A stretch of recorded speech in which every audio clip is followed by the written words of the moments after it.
શબ્દ વિચારી બોલીએ, શબ્દના હાથના પાવ, એક શબ્દ ઔષધિ કરે, એક શબ્દ કરે ઘાવ. ભાઈ વાણી એવી બોલો કે મન કા આપા ખોલ, ઓરન કો શીતલ કરે, આપ હોય શીતલ હોય. ભાઈ તો મનની નિર્મળતા આપણી વાણી. તો આ મન છે તો એવી રીતે આ મનને મન શાયર मनसा लहरी उड़े बहुत सेठ कहीं कबीर ये बात है कि जाके हृदय विवेक. भाई આ મન છે મનોવિકારોની આગ. તો એવી રીતે આ મનની અંદર મહાપુરુષોએ બહુ ભાર આપ્યો છે. તો આ મનને મન બે નથી, મન એક જ છે, પણ તમે કઈ જગ્યા પર લગાડો છો.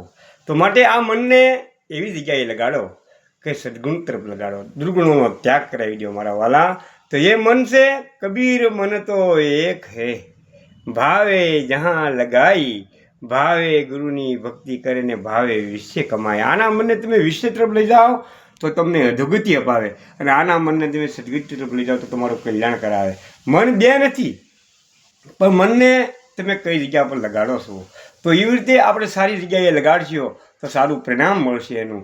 તો મનને આપણે કાયમ બનાવ્યું છે, કાયમ મનને બનાવ્યું છે, કાયમ મનની હારે આપણે વ્યવહાર કરીએ છીએ. પણ મનની હારે આપણે સારા વ્યવહાર કરીએ તો આપણે સુખનું રૂપ બને, અને મોળો વ્યવહાર તો કરશે તો આપણું દુઃખનું રૂપ બનશે. ભાઈ તો આપણો મોળો વ્યવહાર કોઈ પ્રકારનો ન થાય એ માટે આ મનની ઉપર મહાપુરુષોએ બહુ ભાર આપ્યો છે. તો મન છે એ આપણું બંધન ઓર મોક્ષનું કારણ મન છે. તો આ મન છે એ બંધન પણ આપણે કરાવે છે અને મોક્ષ પણ મન જ અપાવે છે. તો માટે આપણું બંધન ઓર મોક્ષનું કારણ મન છે. તો મનને એવું આપણે નિર્મળ એ તો મન નિર્મલ ભયા, જૈસે ગંગા નીર પીસે પીસે હરી ફરે કહી કબીર કબીરે. ભાઈ આપણે આ મનની નિર્મળતા એ જ આપણી ભક્તિ છે.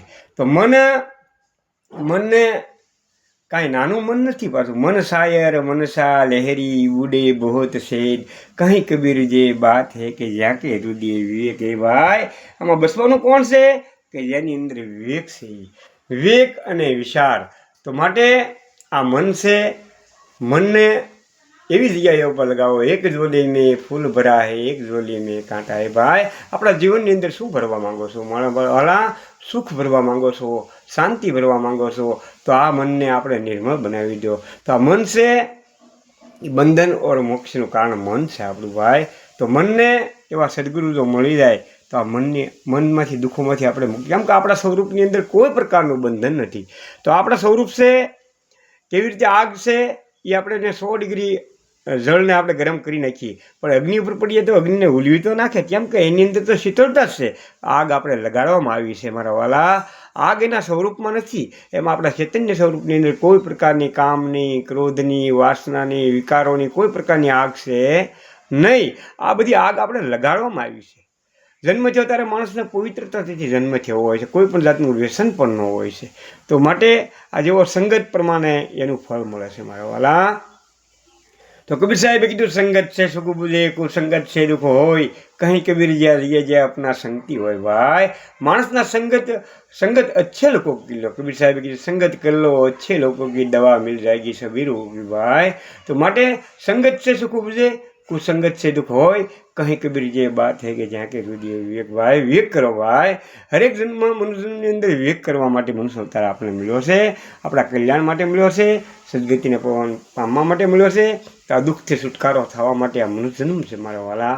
તો એ દુઃખ આપણા સ્વરૂપની અંદર કોઈ પ્રકારનું દુઃખ નથી મારા વાલા, કોઈ પણ જાતનું વિકારો નથી. તો માટે આપણા સ્વરૂપની અંદર સ્થિર થઈ જાવ. ભાઈ આપણા ઘર છે આપણી શાંતિ, આપણા શાંતિ છે એ આપણું ઘર છે, આપણું સ્વરૂપ છે એ આપણું ઘર છે. એ ઘરની આપણે પરખ કરો અને એ ઘરે આપણા સદગુરુની દયાથી આપણે યાદ આવો. ભાઈ બોલો સદગુરુ દેવ કી જય, સદગુરુ કબીર સાહેબ કી જય. સાહેબ બંદગી, સાહેબ બંદગી, સાહેબ બંદગી, સાહેબ બંદગી. 3 વાર બંદગી કરવામાં આવે છે. જન્મ, મૃત્યુનું ગર્ભવાસ, 3 પ્રકારનું દુઃખ છે આ જીવને. દાદા આ જીવ છે એ કલ્યાણ માટે આવ્યા છે. સાહેબ બંદગી.